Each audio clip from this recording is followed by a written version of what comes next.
Voyageur? Quoi? Putain, mais qu'est-ce que t'es en train de branler là? Bah c'est mon nez. Ton nez. Mon nez en bois qui grandit. Ah, le nez de Pinocchio, d'accord. Parce qu'on va préparer la critique sur le film. C'est ça. Par contre, c'est le débouchiote, donc si tu peux dégager ça de mon nez, ça serait sympa. D'accord.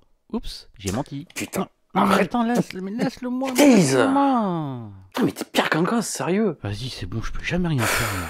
Ah, en plus, c'est rempli de merde et de pisse. Bon, bonjour à toi. Oui, coucou toi, j'espère que tu vas... Quoi? Compte pas participer à la critique. Ah bah si. Ah non, non, non, non, c'est une critique normale, tu fermes ta gueule. Tu sais quoi, je trouve que t'es de plus en plus un dictateur quand même sur ta chaîne. C'est pas parce que... Pinocchio.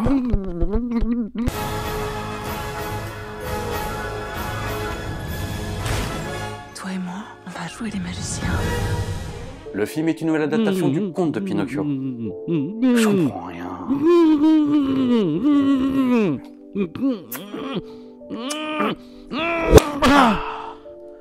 Vas-y. Bah déjà, t'es un vrai salaud, et ensuite, tu dois te faire un vrai résumé pour le film. Ok, je vais faire un vrai résumé. Par contre, Quoi? t'as un peu de merde autour là. Geppetto est un pauvre charpentier italien qui a du mal à joindre les deux bouts et va décider de créer une marionnette de bois afin de pouvoir gagner un petit peu d'argent. Sauf que la marionnette va prendre vie. Non, sans déconner. Geppetto va donc décider de l'élever comme son propre fils et il l'appellera Pinocchio. Bon, par contre, le gamin, c'est un putain de morveux de merde.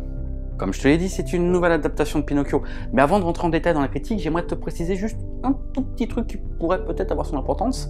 C'est qu'à la base, le conte de Pinocchio, je m'en tartine le fion. Je n'ai jamais aimé, jamais été touché, jamais été intéressé par que ce soit le conte, mais que ce soit aussi la version Disney, très édulcorée par rapport au conte d'origine. Donc, si tu es fan du Pinocchio Disney, dis-toi que le film est plus proche du roman, hein, largement même. Et si tu aimes le roman et que ça te fait chier que j'aime pas Pinocchio, écoute. Petit détail intéressant, c'est la présence de Roberto Benigni, qui avait déjà joué dans une adaptation de Pinocchio début 2000, où il jouait Pinocchio. Le film était oubliable as fuck, et il revient cette fois-ci dans le rôle de Geppetto, qui est un rôle qui lui quand même convient plutôt bien. Il est très bon dans le rôle, et d'ailleurs, c'est ce que j'ai aimé d'ailleurs dans le film, c'est qu'il y a une très bonne, je trouve, pour ma part, alchimie entre lui et Pinocchio. Bon, Benny, si tu connais pas, c'est un super acteur, et s'il y a un film que je devrais te conseiller avec lui, c'est La Vita è bella, La vie est belle, que si tu ne l'as jamais vu, putain, fonce le voir tout de suite. Comme toi là. Toi ta gueule. Le film a été réalisé par Matteo Garrone, qui est un réalisateur qui monte vraiment énormément en Italie. Il avait réalisé d'ailleurs Gomorrah, que tu as certainement entendu parler, Tale of Thales ou encore Dogman. D'ailleurs, tu retrouves un de ses acteurs fétiches, Ciro Petrone, que tu as pu voir du coup dans Gomorrah. Autre acteur présent dans le film, et après promis j'arrête de te casser les couilles avec le casting, c'est Gigi Proietti, qui, alors, toi ça te parlera pas assez sûr, mais c'est un acteur qui a eu son moment de gloire dans les 70, début 80 en Italie. Il a aussi eu son moment de gloire dans la chanson fin 80, début 90, voire milieu 90, et il est aussi comédien de doublage en Italie. Il est d'ailleurs le doubleur officiel de Sylvester Stallone. C'est un grand monsieur du cinéma italien qui se fait de plus en plus rare, et j'ai vraiment pas boudé mon plaisir de le voir dans ce film, même si c'est une courte apparition. Ça fait plaisir parce que c'est un acteur à gueule, à prestance, et merde quoi, ça fait chier de ne plus le voir au cinéma. Pour en revenir au film, comme je t'ai dit, il est beaucoup plus proche du conte d'origine que de la version de Disney, et très largement même d'ailleurs, mais la réalisation est incroyable, que ce soit l'animatronique, les maquillages, les costumes, les effets visuels, la luminosité, la photographie, la colorimétrie, tout est travaillé, c'est super bien fait, l'ambiance est incroyable, c'est digne des plus beaux contes visuels que tu peux voir vraiment. En plus, il y a tout un penchant du réalisateur qui a voulu montrer vraiment le côté pauvre de l'Italie de cette époque-là. Donc j'ai trouvé ça vraiment intéressant, notamment aussi au niveau des dialogues, mais aussi du visuel. Après, le film a un putain de gros défaut. C'est que les péripéties de Pinocchio s'enchaînent à une vitesse incroyable. Tu n'as pas le temps de t'inquiéter pour lui, de ressentir la peur, d'avoir de l'émotion.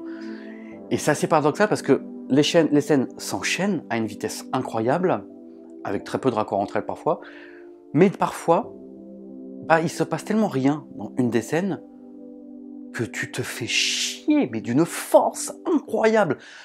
Je sais que dans le conte, tu as ce côté-là, mais là, c'est une adaptation cinéma. Je suis pas censé me faire chier, quoi. Je suis censé même ressentir de l'émotion. Et là, c'est absent sur beaucoup de scènes. T'as certains acteurs qui ont décidé de surjouer, ce qui n'est pas un mal. Ça peut être très bien, surtout dans des films un peu fantastiques, un peu contes magiques. Sauf que d'autres acteurs jouent juste, mais à la perfection. Du coup, tu as un décalage quand il y a une altercation entre quelqu'un qui joue juste et quelqu'un qui surjoue à fond. Ça peut passer une fois, mais comme tu as ça pendant tout le film, tu décroches assez facilement. Et je te parle même pas du gamin qui joue Pinocchio, parce que, alors pour le coup, bien joué, vous avez bien choisi, parce qu'il est insupportable. Ouais, un petit peu comme toi, parce qu'en ce moment tu te lâches, hein, quoi. Non, s'il te plaît. Non, Il marche de toi. Pour que tu comprennes bien le problème des scènes qui s'enchaînent à une vitesse incroyable, mais qui restent longues et d'une chiantise absolue, je vais donner un exemple. C'est la scène où Pinocchio se fait pendre, qui arrive à peu près à la moitié du film. Attention, spoiler. Non, c'est pas un spoiler, non. Ah bah si, spoiler. Hein. C'est dans le conte d'origine. Ah ouais? Et ceux qui ont vu que le Disney, ils font comment? Ah, c'est sûr que s'il a vu que Disney, il est un peu dans la merde pour le coup. Et qu'est-ce que tu réponds à ça du coup, hein? Bah, je lui répondrai qu'une chose. Ah ouais? Et quoi? Espèce d'inculte. Bref, Pinocchio se fait prendre par un arbre, par Renard et son acolyte, et est censé rester plusieurs jours puisqu'ils attendent sa mort. Et il ne meurt pas, juste il souffre. Sauf que dans le film, la scène doit durer 2 minutes. Allez, 3 minutes au grand maximum. Sauf que tu ne ressens pas le temps qui passe. Mais le problème, c'est que pendant cette scène-là, il ne se passe rien. T'as un dialogue entre les deux protagonistes méchants, mais sinon, il n'y a rien. Il ne se passe strictement rien. Donc la scène, tu n'as pas le temps qui passe, d'accord? Tu ne sais pas trop où te situer dans le temps, mais tu une chantise absolue et se résout en un claquement de doigts pour passer à une scène suivante. Voilà, c'était l'exemple que je voulais te donner. Sérieux, c'est comme ça que tu termines? Je sais pas comment conclure. Et puis un dernier petit défaut, c'est pour moi, c'est cadeau. La fin du film qui est pourrie. Mais t'as l'impression que ils ont fait le film, qu'ils se sont dit, oh putain, on arrive à la fin du timer, vite, vite, allez, fin, tu vois. C'est très mal écrit. Ça arrive comme un cheveu sur un cul. Tu pas lu? Quoi? Donc voilà, le film est blindé de défauts, des gros moments de longueur. Mais malgré tout, je te conseille de voir le film. Putain, mais t'es de moins en moins cohérent, tu t'en rends compte de ça? Oh putain, non. Non. Ouais, t'as bien entendu, je te conseille malgré tout de voir le film. Pourquoi? Parce que le film est magique malgré tout. L'aspect visuel t'invite à un voyage. Et peut-être pas toi, mais tes enfants vont être émerveillés, je pense, par l'imaginaire du film, par ce visuel qu'il a. Et sachant que la chimie fonctionne entre Geppetto et Pinocchio, que les acteurs, malgré tout, restent bons, qu'il y a de l'imagination, quand même, sur certains trucs, certains petits détails, et que le film vaut le coup d'œil, quand même, malgré tout. Donc, c'est pas un film parfait. Il y a des putains de moments de longueur, mais ouais, je t'invite vraiment à le voir. Et il reste 100 fois meilleur que la version Disney, épurée et un peu naze quand même. Mais ça, c'est que mon avis. Voilà, et pendant que tu es en train de t'abonner, si c'est pas déjà fait, et d'activer la petite cloche du coup, de liker, de partager, mais avant de laisser un commentaire pour me donner ton avis sur cette vidéo et le film, j'aimerais passer un petit message à un jeune youtubeur qui s'appelle Geek Legacy. C'est son anniversaire, donc joyeux anniversaire à toi mon grand. Et du coup, ouais, comme j'étais pas au courant, je savais pas trop quoi faire pour te le fêter, donc j'ai appelé 2-3 amis pour qu'on te le chante du coup, donc avec une petite musique ou deux, on n'est pas des experts, hein, ne nous en veux pas, mais bon, j'espère que ça te plaira, donc c'est par là, non, c'est par là.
Non, attends, c'est bon, laisse... Non.